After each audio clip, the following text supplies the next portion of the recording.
Kingdom Claus. Book 2. Of War and Snow. By Adam David Brown.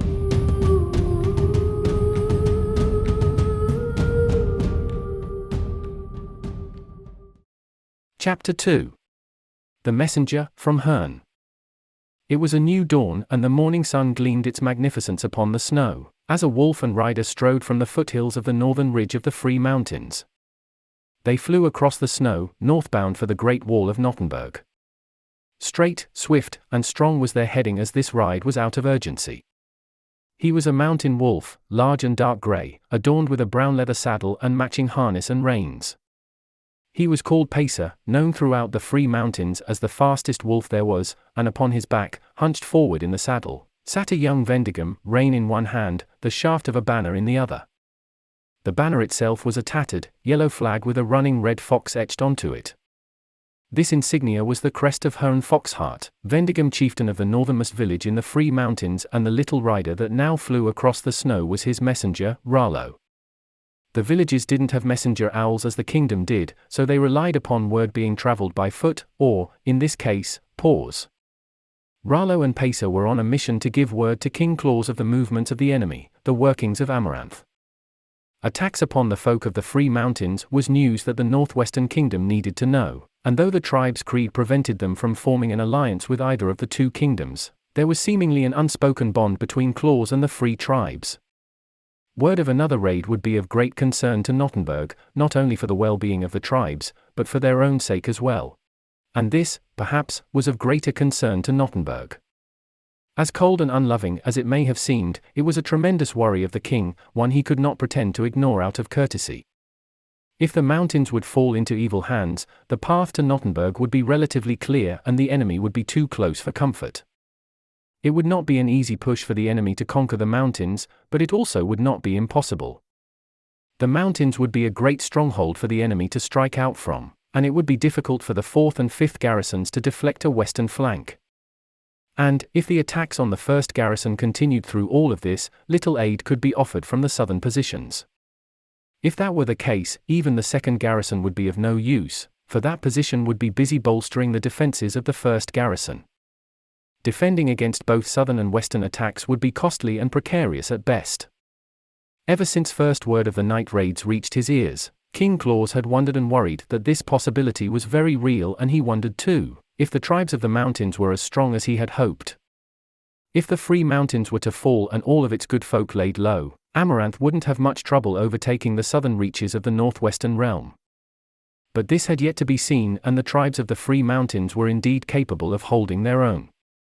However, it was still a worry that held tightly to King Claus and his council. There had been much news from the mountains recently, none of it good, and Ralo was bringing more. News of Groddo's defeat and of his missing shaman had reached Hurn fairly quickly, and the Vendigum chieftain wasted no time dispatching his messenger to Nottenburg. Not only had this been yet another attack upon the mountains, this was also encroachment. A village had fallen and the realm of one of the free tribes had been devastated. That territory was now there for Amaranth's taking, if he so chose. This night raid was more severe than the others, and Ralo and Pacer rode now to spread the word to King Claus. The yellow banner of Foxheart flapped and flowed wildly as Pacer ran through the biting wind. To carry this banner was more important than Ralo may have realized. It was a sign. Not only was it considered an honor to wield the proud banner of Hurn Foxheart, it was also a circumstantial necessity. For anyone to be tearing across the flats riding a mountain wolf without a banner would surely be viewed as some sort of bandit, or vagabond on the run from some kind of crime. There would be more villain than virtue about them, and they certainly would not be welcomed guests. Especially not dressed as Ralo was, in brown fur and hide as was typical for mountain folk. But this yellow banner that shone glorious in the morning sun would let everyone know that this rider was not intent on maliciousness, and his mission would be more of mirth than madness. As the biting and bitter wind clawed at his face, Ralo thought of the comforts of Nottenburg and how warm it would be inside the great castle. He thought of the bread and butter and baked apples that would be on the magnificent table, and he mused that Pacer thought of the plump legs of lamb that were waiting for him. For the two were always welcomed and handsomely rewarded by the king, and certainly looked forward to his kindness. Even in the worst of times, which this was, Claus was always steadfast in his courtesy. Ralo's mind could afford to wander, for this path was very familiar to him. This was not the first time he had travelled this route. In these dangerous days, he had been dispatched many times to send word to Claus. He had become a familiar sight within the walls of Nottenburg, and the people knew that when they saw him, it meant more ill news from the mountains. Ralo then thought of his mission and of the dynasty behind it. How would the king handle more terrible news? Claus had sent a small number of troops to the southern ridge once before in answer to these raids, but all the troops had found were remnants of a skirmish. There were no enemy camps or even any boot prints. Claus took these raids seriously, but he had no solutions, for seemingly there was nothing to solve. All he, or anyone for that matter, knew that these attacks were carried out by Amaranth's forces. Ralo knew, or at least hoped, that word of another attack would bring the possibility of aid from Claus, especially an attack so fierce as this most recent one had been. Having Claus offer aid to the tribes would be far better than them having to ask for it. The mountain tribes were too proud to ask for help, but in this desperate time, they would not be too proud to accept it if such were offered. The chieftains knew that their ancestors would not approve of help from either realm, as it went against their creed, but these circumstances were extraordinary and aid from Claus would be needed, especially with a chieftain defeated, his lands lost, and his shaman missing. Rushing across the flat, Ralo and Pacer were as swift as smoke. They came upon the great road and their pace lessened, as not to frighten any of the farmers or tillsmen. A mountain wolf tearing up the great road would scare anyone, banner or not. Soon, the two travellers were well within Harrowdale, and there they rested a bit. Ralo removed his heavy cloak as he noticed it was considerably warmer than it had been out on the flats. The two messengers were now within the blessings of Father Frost, where winter's bite was slightly withheld. Ralo admired the peace of this place, as he recalled the same peace his village enjoyed not so long ago. He was young, but he had seen much. He remembered the times before the aggression in the southeast, before Amaranth. He knew well the craft of his folk and the ways of the mountains, and he enjoyed those things and times of peace much more than times of war.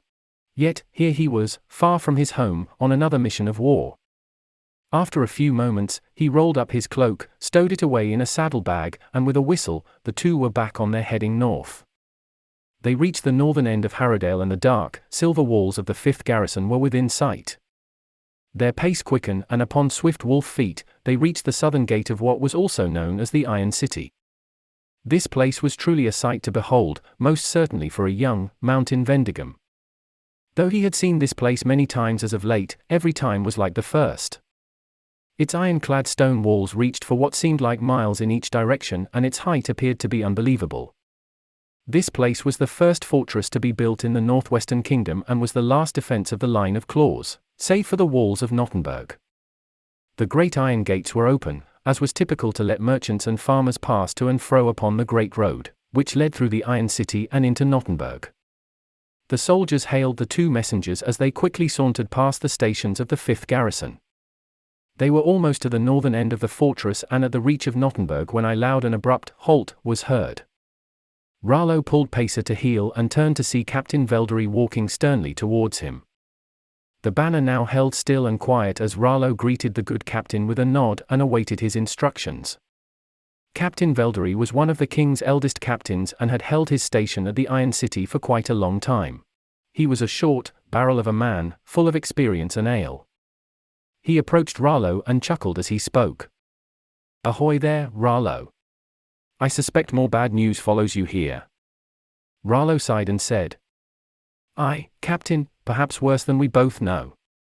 Veldery stroked his greying brown beard, looked southward and replied, I can't say that I'm at all surprised. The men around here all know that you never bring us good news. Mountain folk don't go to such trouble just to say good morning." Veldery scratched Pacer on his head as Ralo responded, "Aye, just as well, good morning all the same, Captain."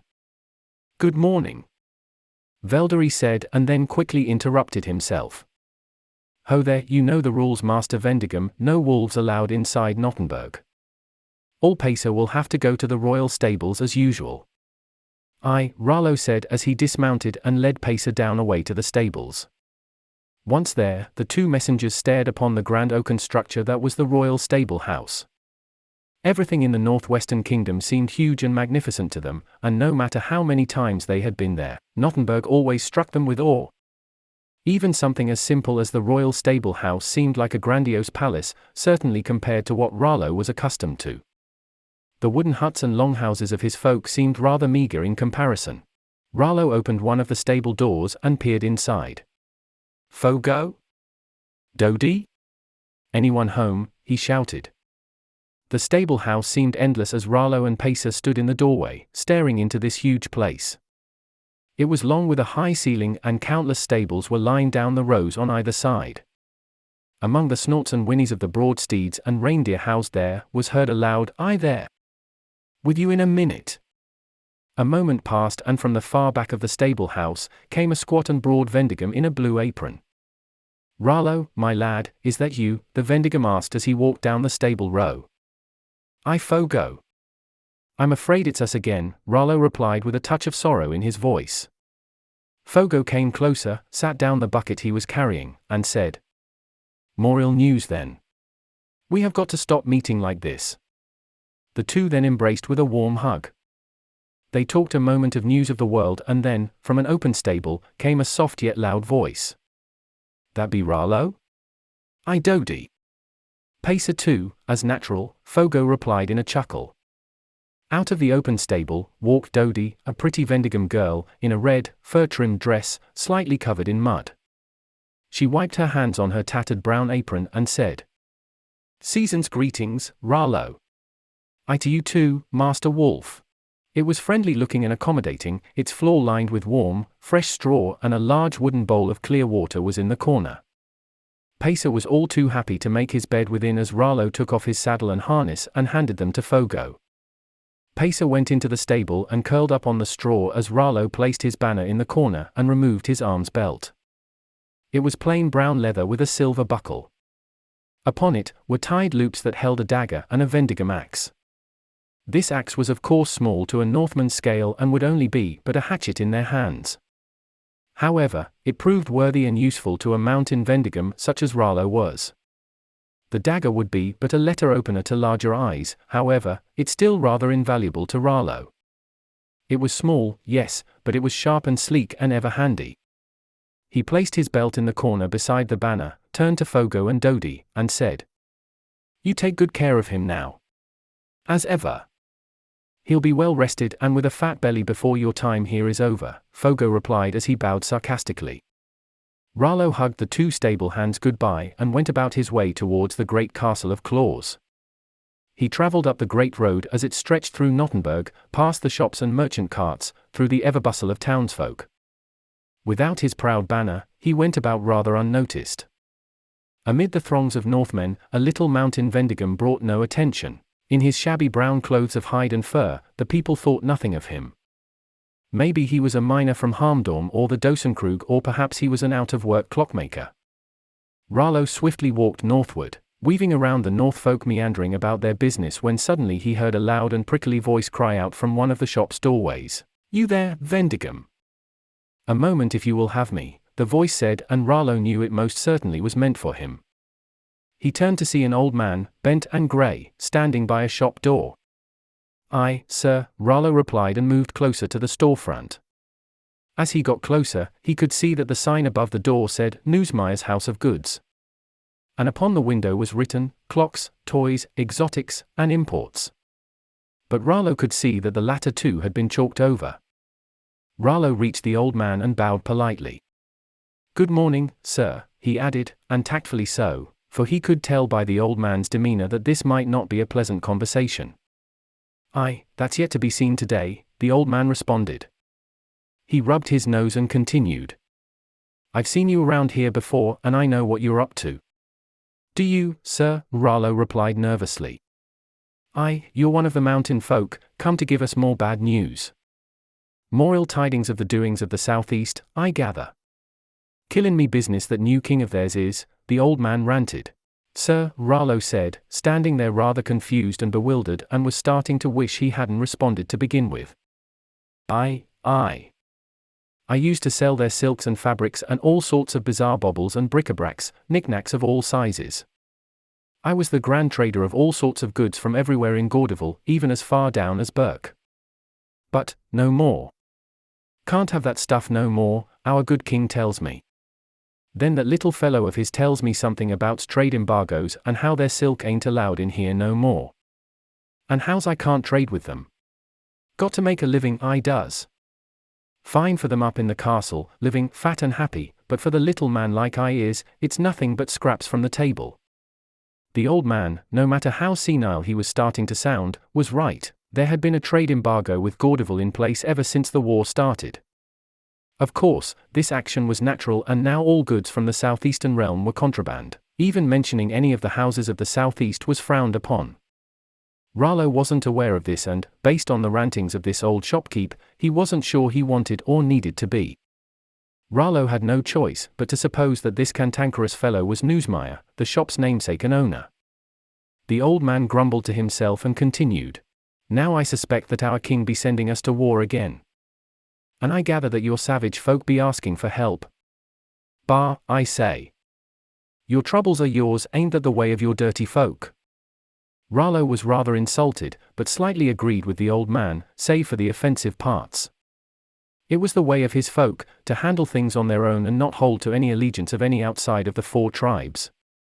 But these were extraordinary times, and help was most certainly needed. Ralo knew that this babbling old man would not understand, for Newsmire was far too involved in his own concerns. The mountain messenger gathered his manners and decided that an explanation wasn't worth it, nor was it necessary. He remembered his mission and knew that time was of the essence, and he couldn't afford to waste any of it, especially not by mincing words with an embittered silk trader. Saying not a word, Ralo turned and continued his journey towards the great castle. He was quite muddled. He had always been greeted with warmth in Nottenburg, or, at the very least, he was altogether ignored by the townsfolk. He had never received such rudeness, nor had he ever encountered anyone with such resentment towards his people or, for that matter, King Claus. This Newsmire fellow would be the first Northman to ever smite him, and Ralo wondered how many others felt the same way. He shrugged it off and figured it was no bother to him. He had a mission to carry out. Finally, he reached the steps of the great castle and stood before the 2 sentinels that held guard at the door. I have word from the mountain realm to His Highness, King Claus. I have come in friendship and great urgency, Ralo said, looking up at the 2 guards who appeared to be stoic giants in his Vendigum eyes. One of the guards replied. Vendigum, no one passes these doors without the password. The 2 guards knew exactly who Ralo was, and were gladly going to let him inside the castle, but this was a time of war and certain protocols had to be followed. By this time, Ralo knew the password by heart, but had always forgotten to speak it before announcing himself to the guards. Ralo cleared his throat and began. I am friend to the northwestern realm. I swear on my heart, as I swear on my helm. No weapon have I, nor have I strength of arms. Thou shalt let me inside and I shall cause no harm. The 2 guards raised their pikes and thrusted them back down, causing the butts to clank against the stone porch, making a bright and tremendous sound. With that, the guards opened the doors to the castle and Ralo walked inside.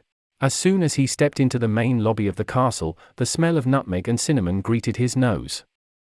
The banners upon the walls shone of their bright colors as the torchlight glinted against them. The oaken floors gleamed a rich and warm hue as the bonfire in the center of the lobby roared a friendly and welcoming song. This place was a sight for sore eyes and, bad news or not, Ralo was very glad to be here. The thought often crossed his mind that he, a simple little mountain Vendigum, was able to walk within the halls of the great castle and furthermore, to hold counsel with the king himself. He was truly grateful for his position in life. It was then that a bright and friendly voice cried through the lobby. Master Ralo? Is that you? From one of the hallways, came a slender man in a light blue robe with a silver-grey cape latched over his shoulders. It was Brother Halding, who had become known as the brave monk by the townsfolk in recent years. Due to his courageous acts 5 years prior, he had been awarded a station within the great castle. It was indeed a grand promotion and he had since traded his simple and shabby brown robes for the like in which he wore upon his back now. Despite this grandeur, he remained the humble and friendly monk in the service of King Claus as he always was. Ralo smiled and said, "Good morning, brother. I have come to speak to the king." The two shook hands as Halding replied. Indeed you have, as always. It is good to see you, young Master Ralo. These two have come to know each other rather well within the past year, and it was quite easy to make friends with Halding. As it is you, my friend. I'm afraid my news is more dire than other times, Ralo said as he straightened his clothes. He was about to see the king, after all. He looked shabby enough without having to worry with ruffled clothes on top of that. You have apt timing, my lad. The king is holding court as we speak. He will be glad to see you, Halding said as the two turned and walked towards the main stairway. Upon hearing what I have to say, perhaps His Highness will not be so glad after all. I bring ill news, Ralo said with a bold sigh. But, helpful all the same, Master Vendigum. Let us go, Halding replied. They went up the main stairway and into the great hall. There, gathered around a large table and discussing amongst themselves, was Claus and his council. Ralo couldn't see from where he was, but upon the table was stretched out a map of the southern realm of the north. The council was murmuring and pointing at parts of the map. He couldn't make out what they were saying, but Ralo supposed they were reviewing battle plans. There was a slightly uneasy tension in the air as Halding cleared his throat and announced, Your Highness. Master Ralo from Foxheart has brought word of the Free Mountains. He then bowed and presented Ralo. All of the eyes of the council were on him, and Ralo began to feel very nervous, as he often did in this situation. Among the council that now stared at him was Doc, Vendigum bookkeeper and advisor, who had to stand upon a stool to see the map that lay on the table. Gathered around the map were also Blitzen and Donna, two of the 8 spears, mightiest of the king's lieutenants. Beside them, leaning against his silver staff, was Father Frost, the great wizard of the north and friend to the line of Claus. To have the commanding eyes of men of such high regard upon him was rather intimidating to Ralo, as he never felt more meager in his entire life. He gathered himself and remembered his place. He was the messenger of Hurn and grand herald of his people and had every right to stand before these noble men. The council waited and listened as Ralo began. Your Highness and great men of Claus, I come before you today yet again with news of turmoil. The council listened with great interest as Ralo continued on to speak of the night raids and how they've gotten more severe. He explained how Groddo's village had fallen and of his missing shaman, and how Amaranth's forces were seemingly pushing north through the mountains. And he finished by telling of how Erman's village was now in danger of falling as well. The council was dismayed by such news and grumbled between themselves. Claus then spoke in his booming voice. Bearsbane defeated? Such surprising news. One so mighty as he would never have been suspected of being at the center of such ill tidings. Tell me, Master Vendigum, does he live? Aye, Your Highness, he lives. Though many of his folk were slain and his land is seemingly under control of Amaranth. His defeat was assured and he and the rest of his people were exiled to the village of Erman Wolfblood. Ralo replied, bowing his head. Blitzen then pointed to the southern ridge of the Free Mountains on the map and said, If Bearsbane's lands were taken, the south ridge of the mountains would be a stronghold for Amaranth to strike down the other villages. Donna nodded and added, Then, he would carve through. All he would need do is conquer Wolfblood and the central pass would be open to him, giving him high advantage and a straight path right to the 4th garrison. Thus, leaving the 3rd garrison open to a rear flank. What of the central pass, messenger? I have word that Erman has blocked up the central pass. How long that would hold, I do not know. It should be known, my lords, that Wolfblood's borders have been reinforced, as best as possible at least. Ralo replied and began to explain more but was promptly interrupted by Donna. At most you mean, surely. What good will a wall of hewn trees do against the war machine that Amaranth now wields? Brandishment of wood and iron would do little against such churning gears. 'Tis no better than a broken spear thrown by a dead hand. Silence! Donna, mind yourself. Such arrogance from your lips. Your tongue is sharp, but it is not your spear. Dull it now. I will have no disparaging words spoken against my guest, and certainly not about his people. Forget not that it is because of them that we won our first battle against Amaranth, and you certainly weren't quick to insult their wood and iron when it was saving our necks. We owe them much, but insults are not payable. Claus roared and slammed his large fist against the table. The ruby on his ring glinted in the torchlight, as did the fire in his eyes. King Claus VII was a warm and caring man, but he could be surly, and his ire would be quick to lash if the circumstances called for such. The room fell as quiet as a crypt, and it seemed to Ralo that the very air had been stolen away. He was quite honored to have the favor of the king, and to have his ire raised on his behalf was something unheard of. Donner bowed his head and begged his pardon of the king. Doc was quick to break the silence and said, "Your Highness, it may have been misspoken, but Donner's concerns are rather valid. Amaranth's most likely move would be to attempt to overtake Wolfblood. Certainly if he has taken the realm of Bearsbane. Tell me, young Ralo, has there been any word of enemy encampments on the southern ridge?" Ralo stepped a little closer and replied, "Nay. Word from Erman is that no movement has taken shape upon Bearsbane's lands. In truth, the whole ordeal is said to be quite strange." There was an air of frankness in Ralo's voice that got Father Frost's attention. His old, grey eyes found Ralo as he asked, "Strange? How so, Master Vendigum?" The good wizard had been particularly interested in this news since he heard of the missing shaman, and he had been wondering why she was taken, and especially as to why a tribal shaman would be of any use to Amaranth. The shaman knew many things. Ancient things. Things that wouldn't have much impact in their present time, and, furthermore, they were things that the shaman themselves had never truly known. They were keepers of ancient knowledge, and even more ancient riddles, the answers to which had long been lost.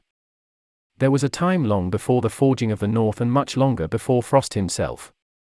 The wizard knew much, but of this he knew very little. The shamans, however, knew, for such knowledge had been passed on through time. And it would be this same time that would be this knowledge's demise, as things were gradually forgotten, but not lost. For, the shamans knew the puzzle, but knew not how to piece it together. Though the workings of the ancient earth were gone, Father Frost had long worried that its threats could still be in their midst. Ralo felt as though the eyes of the wizard were peering right through him. He shook off his fear and replied, "Well, Father, it is said that these raids were not of any pillage, nor were they in any means of conquest. It would seem as though the enemy was looking for something. It seemed the search was disguised as a scourge. We upon the mountains believe that the shaman was their prize. If the enemy has made no immediate movement to fortify what they have won, it would indeed seem as though they found what they were looking for, and have so far left it at that." Blitzen said, crossing his arms in thought.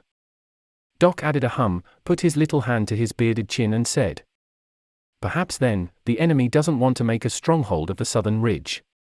Maybe their resources are more depleted than we have guessed and can't afford such a move. They may, in fact, seek information and not ground, which would explain their bizarre raids and the missing shaman lady. Furthermore, it may explain their attacks on our southern garrison." "How so?" the king asked. "Well, your highness, they have been continually attacking our first garrison and yet break upon its walls. They have seemingly had a lot of trouble taking what they overtook with ease 5 years prior. My goodness, they overtook not one but 2 of our southern garrisons with no trouble. And now, they have so far failed at taking even one. Hasn't that struck any of us as odd?" Doc said, taking off his pointed, wide-brimmed, blue hat and rubbing his head. "You surmise then that they are simply keeping us busy?" Donner asked. Yes, busy. With our eyes to our south, we would not look to the mountains. We have been busy as they looked for what they sought," Doc said, as he realized how much sense that had really made. "Some new sort of plan of Kester's, I suspect. No good will come of him having a shaman as his captive, surely," Frost added. Claus folded his hands behind his back, turned from the table, and walked toward the fire pit. His eyes glowed orange, reflecting the licking flames as he said, "With our eyes and arms south, the mountains were free game. They hoped we wouldn't even notice." He then broke from his thoughts, turned, walked over to Ralo and said in a rich voice, "But they did not count on the mountain messenger, the Vendigum voice of the hills. The stride of your wolf shall yet be the undoing of our mutual foe, my little friend." Ralo blushed at such recognition from the king. Claus then put his hand on Ralo's shoulder and said, "Your deed is done. Your news may have been ill, but it has resulted in answers to questions we did not know we had. Take heart, little friend, you have done much good here today. Tomorrow you shall send word to Hurn Foxheart that I have received your news and to prepare for my envoy, 3 days hence. Aid shall be sent with them as well as 50 soldiers and a gift of arms. But that is tomorrow's task. Tonight, you shall bed with us and your belly rewarded for your bravery. The king then called for the housemaiden, and promptly, a tall, young lady, in a red fur-trimmed dress, walked into the great hall. Claus continued. Author, my dear, prepare Master Ralo's chambers and call him for supper this evening. And make sure that Wolf of his gets an extra deal of mutton. Aye, my lord, Author said. She then took Ralo by the hand and added. Right this way, Master Vendigum.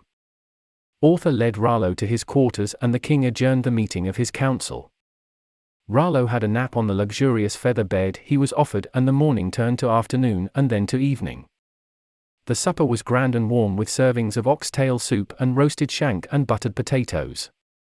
It was precisely what was needed to ease the troubled mind of the brave Vendigum messenger. The evening gave way to the night and Ralo drifted off to sleep, letting tomorrow handle what was to come.